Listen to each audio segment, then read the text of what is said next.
Let us begin our Christian Life and Ministry meeting this week, June 23 to 29, 2025, with the Treasures of the Bible talk on the theme, Be a True Friend to Your Brothers and Sisters.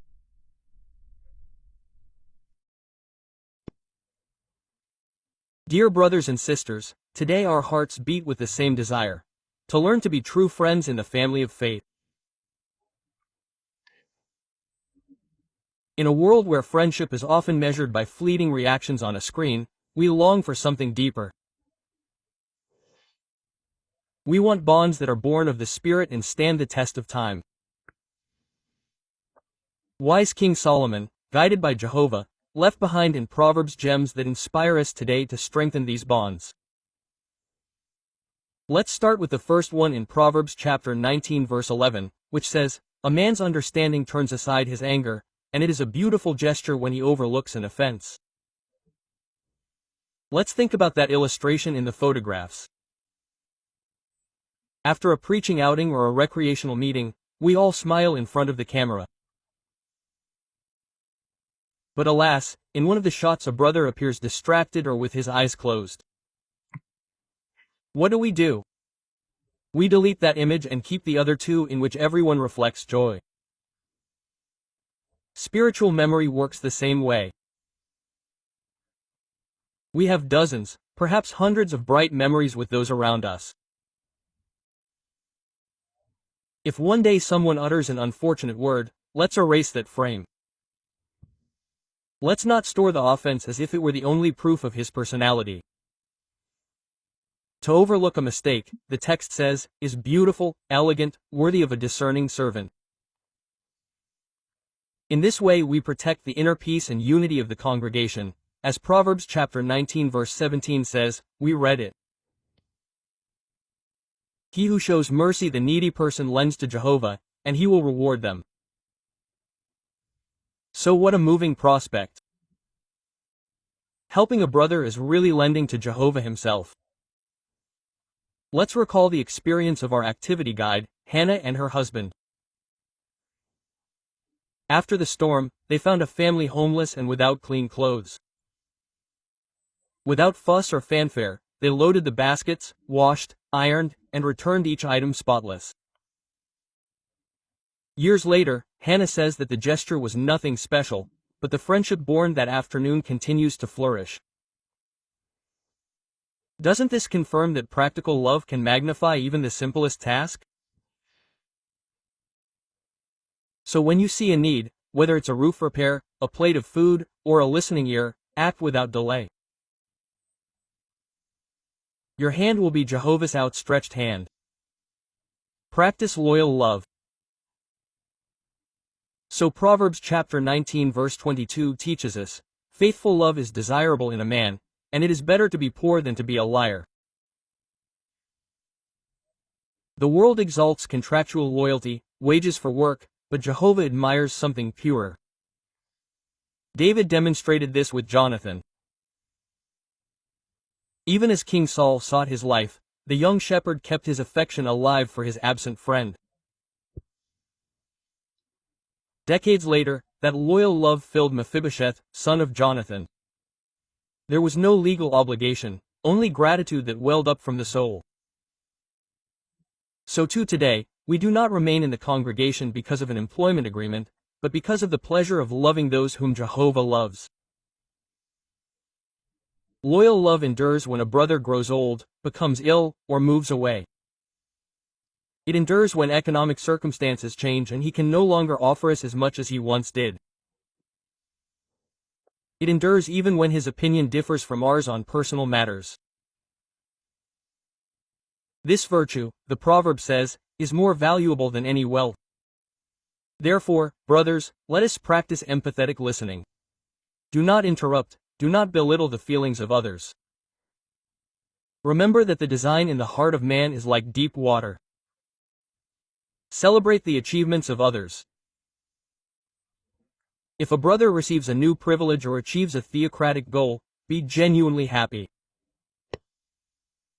Plan activities that will strengthen him. Bonding, a field trip, a family study with Bible games, or simply a cup of coffee can be a balm. Pray by name. Mention your friends in your prayers, so that when you see them, your treatment will be more tender, because you have already carried them before Jehovah's power. In short, being a true friend to our brothers is not a passing project, but an ongoing mission that reflects the personality of our God. When we erase offenses, lend to Jehovah through compassion, and cultivate loyal love, we leave a tapestry of brotherhood that the world cannot tear. Let us ask Jehovah to help us keep only the pretty photos, to turn our energy into works of mercy, and to seal our promises with loyal love.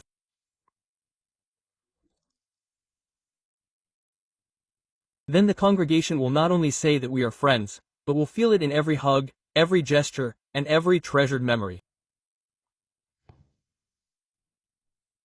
In the image in our guide, we see 6 smiling brothers shoulder to shoulder. We remember that pretty photos deserve a prominent place on our spiritual mantelpiece.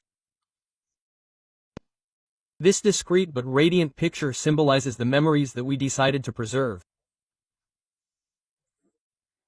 Loving faces, embraced diversity, and the warmth of a moment that no imperfection could tarnish. Let us then keep these portraits of the soul and build many more until Jehovah's great family is complete and no one is left out of the frame.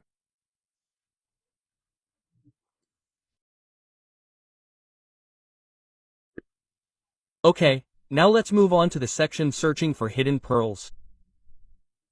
This week, we will analyze chapter 19 of the book of Proverbs.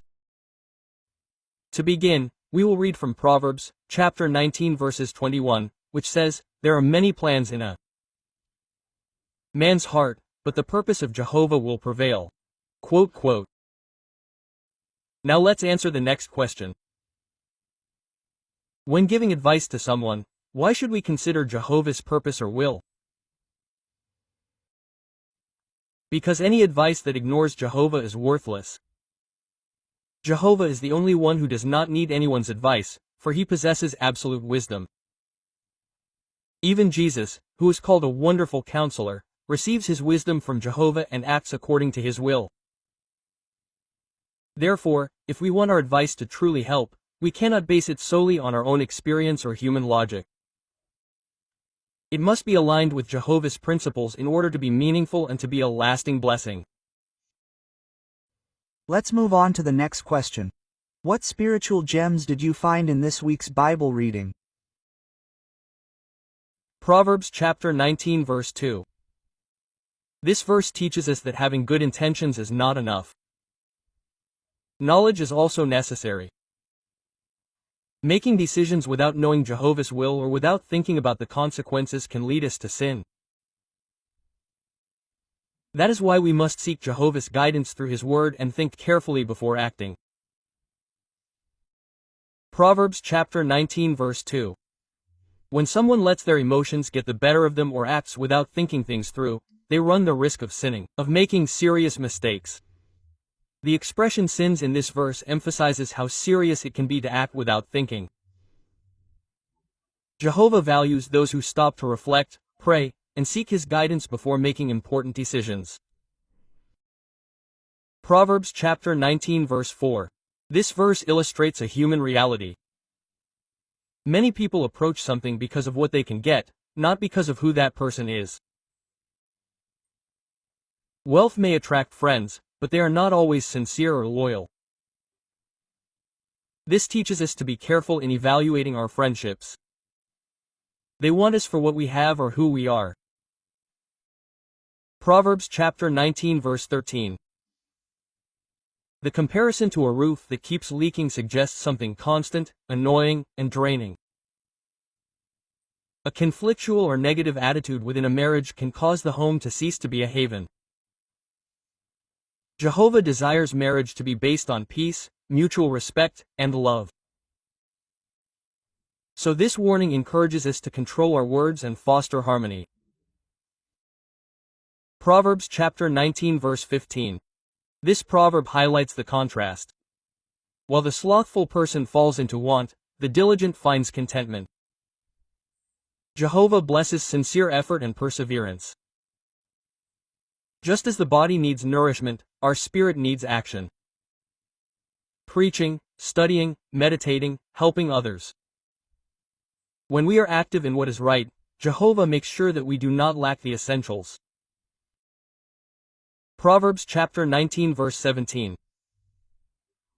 When we show compassion to those in need, we are not just helping a person, we are doing something that Jehovah considers as valuable as lending to himself.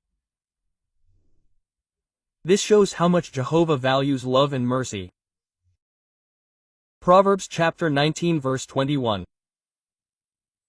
Although we may think and dream of many projects in life, our ideas can be influenced by personal desires, emotions, or even pride. This verse reminds us that our plans are not always the ones that will prevail. Proverbs chapter 19 verse 27. The word discipline refers not only to punishment but also to loving correction and character-building instruction. If we stop listening to it, it is like letting go of the rudder in the middle of a storm. We become disoriented and lose our spiritual direction. Proverbs chapter 19 verse 27. This verse shows us that our plans are not always the ones that will prevail. That departing from discipline inevitably leads to a departure from knowledge. It is not possible to maintain a correct understanding without being willing to receive correction. Wisdom and obedience go hand in hand. Proverbs chapter 19 verse 29. Scoffers are people who not only reject wisdom but also ridicule it, despise correction, and make fun of God's standards. Jehovah makes it clear that their conduct will not go unpunished. They reserve for themselves certain condemnation if they do not change. Now we turn to the last part of our meeting, the Congregation Bible Study. This week we begin chapter 28, paragraphs 1 to 7. Paragraph 1. What do Christians today and those in the first century have in common? One of the most beautiful things that unites Christians today with those in the first century is their love for Jehovah and for the good news. They left everything to share the message, and we also make sacrifices to preach. Both then and now, the Holy Spirit has been instrumental in guiding and strengthening God's servants, and by doing so, we have been able to do the same. Like them, Jehovah's Witnesses today are seeing Jehovah's blessings, such as spiritual growth and global unity. Paragraphs 2 and 3. Why is the book of Acts so special? Acts is a unique book because it presents the real history of Jehovah's servants in the first century, with names, places, and specific experiences. It mentions 95 people, 32 regions, 54 cities, and 9 islands, making it a very detailed historical document. It tells us about brothers and sisters who, despite difficulties, preached with enthusiasm, just as we do today. Reading their accounts encourages us and reminds us that we are not alone in serving Jehovah. Paragraph 4. Why do we feel so connected to Paul, Tabitha, and other first-century Christians? Because like them, we are fulfilling the same mission that Jesus gave them to be disciples. This responsibility connects us in a special way as part of a great spiritual family that spans the centuries.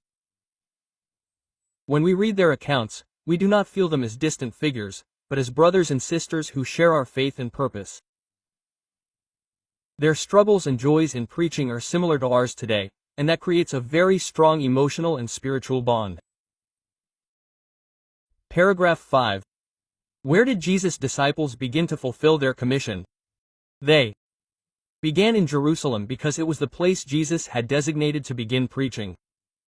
Jesus gave clear and progressive guidance.